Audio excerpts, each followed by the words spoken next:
मंदय बालक कुटिल काल बस निज कुल घालक।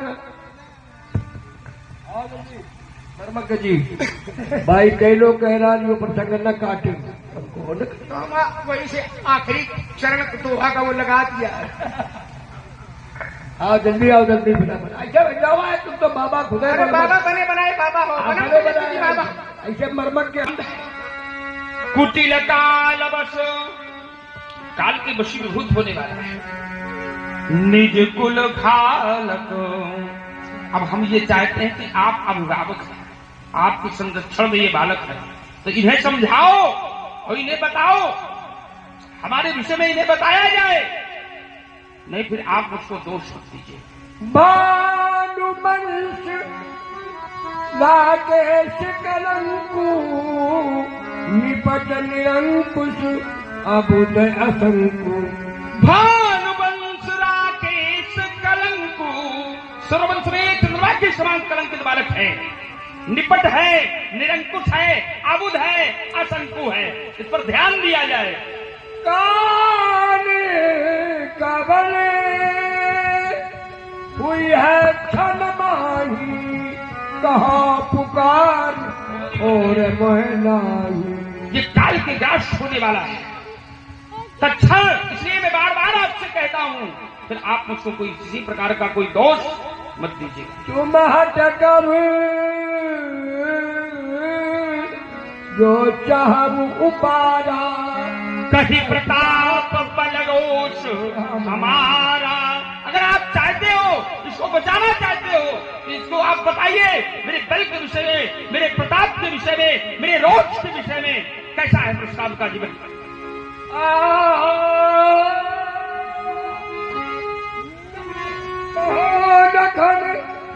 मुझ तुम्हारा तुम्हें असत को बरन पारा।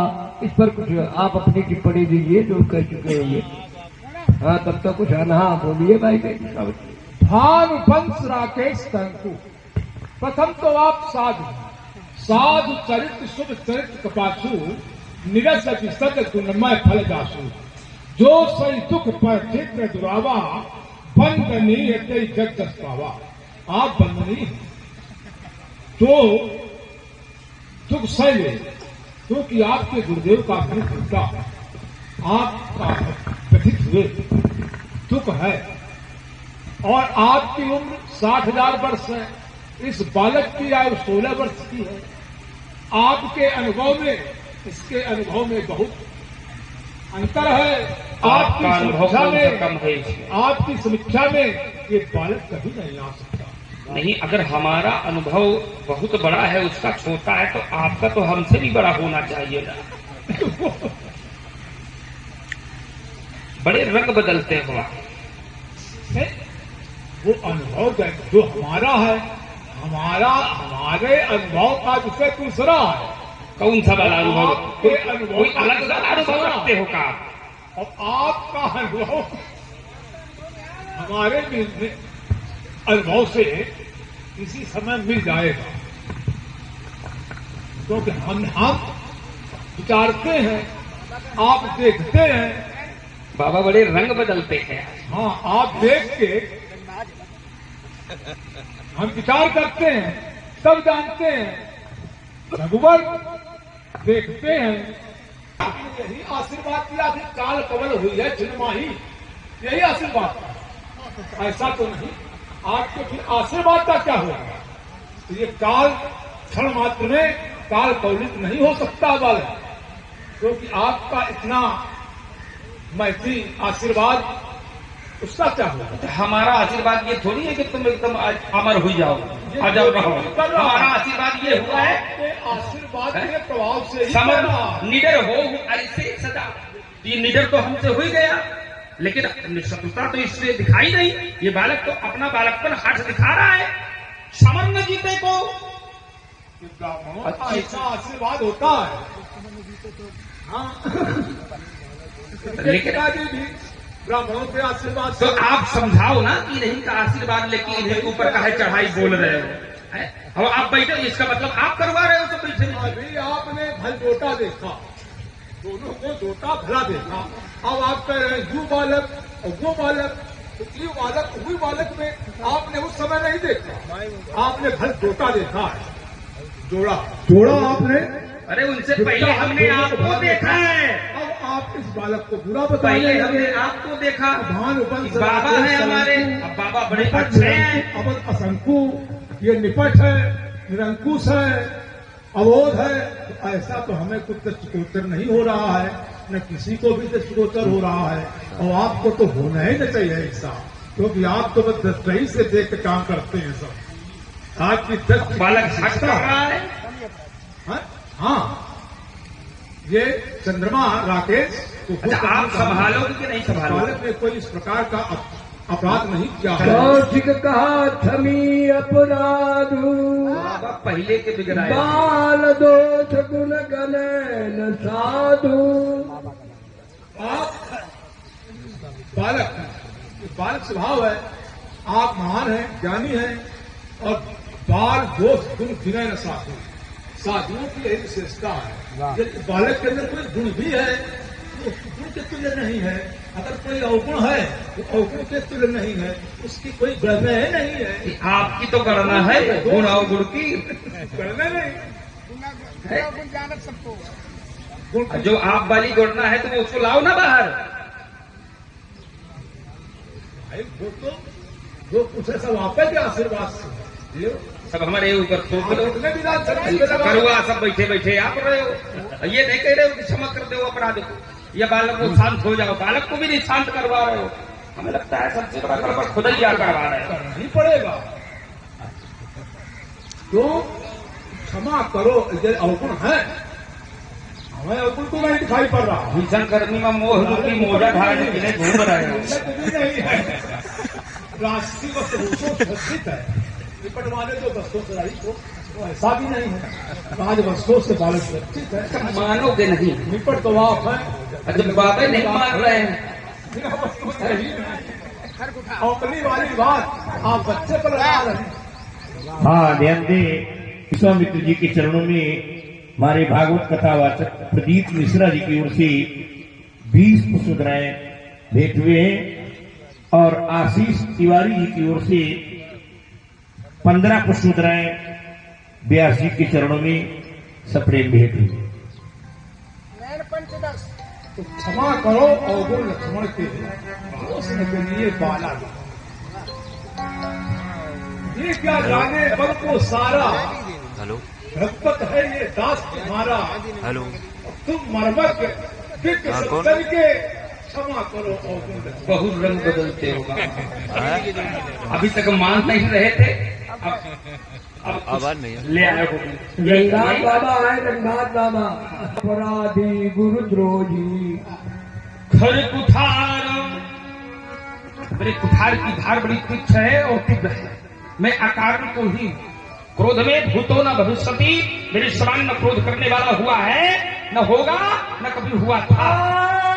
उतर दे चारों पिट मारे, केवल काशिक शील तुम्हारा। ये बालक बार बार उत्तर प्रत्युत्तर कर रहा है। बामनी, अब केवल आपके शील के प्रभाव पर मैं इस बालक को छोड़ रहा हूं। न तू यही काटी उठार कठोरे, गुरु ही कुऋण होते श्रम थोड़े। नहीं तो मेरे जीवन काल में कभी इतना श्रेय नहीं व्यतीत हुआ। न तो यही काटी कुठार कठोरे, गुरु ही ऋण होते श्रम थोड़े। और आज ही मैं क्षण अपने गुरु के ऋण से उन्नत हो जाऊं। कहो लखन मुंशील तुम्हारा, कौन ही जान विदित संसारा। मुनि कह कि छाणो बिन मारे केवल कौशिक शील, शील तुम्हारे नहीं शील तुम्हारा, शील तुम्हारे नहीं शील तुम्हारा। और कौन ही जान विदित संसार, कौन नहीं जानता है? सारा संसार जानता है। क्या संसार जानता है? माता ही पिता ही उड़ल भैली के गुरु रहा सोच बड़ जी के। उड़िन भय नीचे माता पिता उड़िन भय नीचे रह गया गुरु का ऋण। सोचबड़ जी के हृदय में बड़ा सोच है, कैसा लगता है? सो जन हमारे माथे दिल चली गयो ब्याज बोबारा। कोई कर्जा काटता है अपने माथे से, आपने काढ़ा हमारे माथे से। अगर हमारे माथे काढ़ा है ब्याज जी है तो हमारे माथे, ये भी हमारे माथे से बिल्कुल है? पिछले बार भी हमारे माथे और अब की बार भी हमारे माथे। और माथे का भाव और भी है कुछ काढ़ा तो दिल खिल गए ब्याज को बाढ़ा। तो अब आनिए बेहरिया बोली, अब आनिए बेहरिया बोली, तुरंत देव में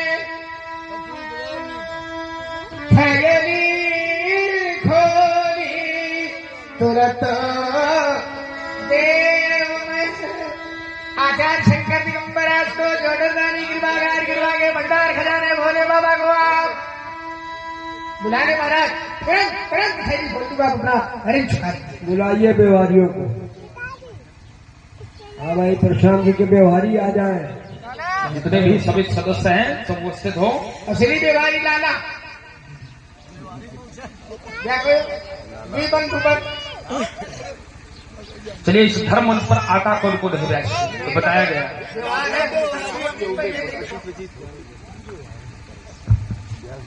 ओम स्वर्ण भस्म को खाने वाले और इसी घाट पर आए। जय हो जो परशुराम। कभी कभी स्वर्ण भस्म का सेवन कर लेते हैं वो भी चल करके आए।